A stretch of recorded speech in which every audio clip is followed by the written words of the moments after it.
Hey there lovely viewers, welcome back to my YouTube channel. My name is Akash Gupta, your sales and communication coach। और आज की इस video में sales के बहुत ही powerful topic के ऊपर बात करने वाला हूं। And the topic for the day is sales ethics to 10x your sales. Sales के वो एथिक्स जो आपकी सेल्स को 10 गुना कर देंगे।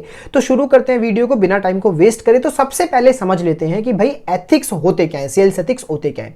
किसी भी सेल को फेयर, ऑनेस्ट और ट्रांसपेरेंट मैनर में करना वो कहलाती है एथिकल सेल। मतलब सिंपल है, मतलब कि ईमानदारी और सच्चाई और ऑनेस्टी के साथ सेल करना इज कॉल्ड एथिकल सेल। अब एथिकल सेल की इंपॉर्टेंस क्या है? तो सबसे पहली इंपॉर्टेंस क्या है? मार्केट में एक ट्रस्ट बिल्ड करने के लिए।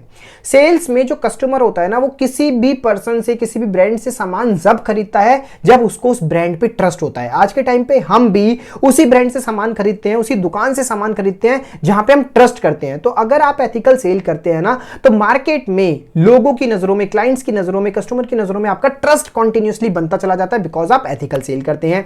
सेकंड बेनिफिट क्या मिलता है आपको? एक लॉन्ग टर्म रिलेशनशिप आप बना पाते हैं। सेल्स 2-4 दिन की रिलेशनशिप का काम नहीं होता है। आपको अपने हर क्लाइंट के साथ, हर कस्टमर के साथ एक लॉन्ग टर्म रिलेशनशिप बना के रखनी पड़ती है, जिससे कि आपके पास कॉन्टिन्यूस उनके साथ बिजनेस आता रहे और वो और जाके 10 लोगों को पता है, तो आपका जो बिजनेस है वो कॉन्टिन्यूसली ग्रो करता रहे। तो जब आप एथिकल सेल करेंगे, आपके रिलेशन आपके कस्टमर और क्लाइंट के साथ बहुत ज्यादा स्ट्रांग हो जाएंगे। और तीसरा बेनिफिट क्या मिलता है?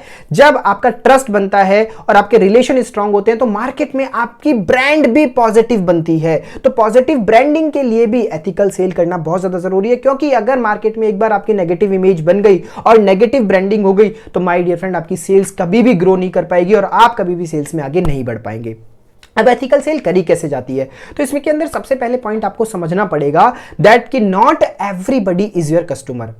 हम कब अनएथिकल प्रैक्टिसेस के अंदर जाते हैं? जब हम हर किसी को बेचने की कोशिश करते हैं। हम सोचते हैं ये भी मेरा कस्टमर है, ये भी मेरा कस्टमर है, ये भी मेरा कस्टमर है, ये भी मेरा कस्टमर है, और हम चारों लोगों को कुछ भी झूठ बोल रहे हैं, कुछ भी उल्टा सीधा बोल रहे हैं, कुछ भी बेनिफिट्स फीचर्स बता रहे हैं और बस बेचने की कोशिश कर रहे हैं। तब जाके हम अनएथिकल सेल्स प्रैक्टिस में एंटर कर जाते हैं और वहां पे हमारे जो सेल्स के एथिक्स है वो ब्रेक हो जाते हैं। तो सबसे पहले आपको ये चीज जितनी जल्दी समझ आ जाएगी ना, not everybody is your customer. हर किसी को आपके प्रोडक्ट की, आपके सर्विस की जरूरत नहीं है।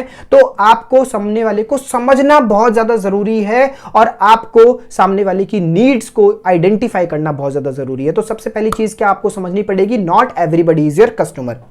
सेकेंड पॉइंट आपको क्या समझना पड़ेगा? आपको समझना पड़ेगा अपने कस्टमर के नीड्स को, पेन पॉइंट्स को, उनके विजन और गोल को।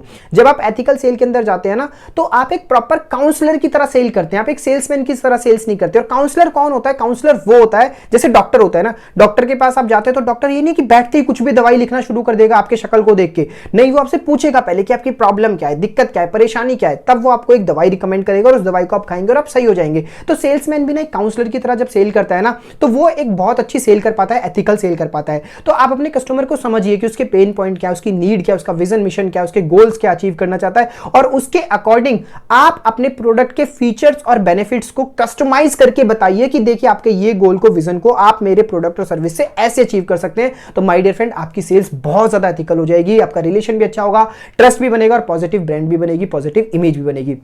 और आप क्या कर सकते हैं एथिकल सेल्स के लिए? आप अपने प्रोडक्ट और सर्विस के लिए ना ऑनेस्ट रहिए। कुछ भी ऐसा उल्टा सीधा मत बताइए अपने प्रोडक्ट और सर्विस के बारे में जो आपके प्रोडक्ट और सर्विस में एक्चुअल में है नहीं।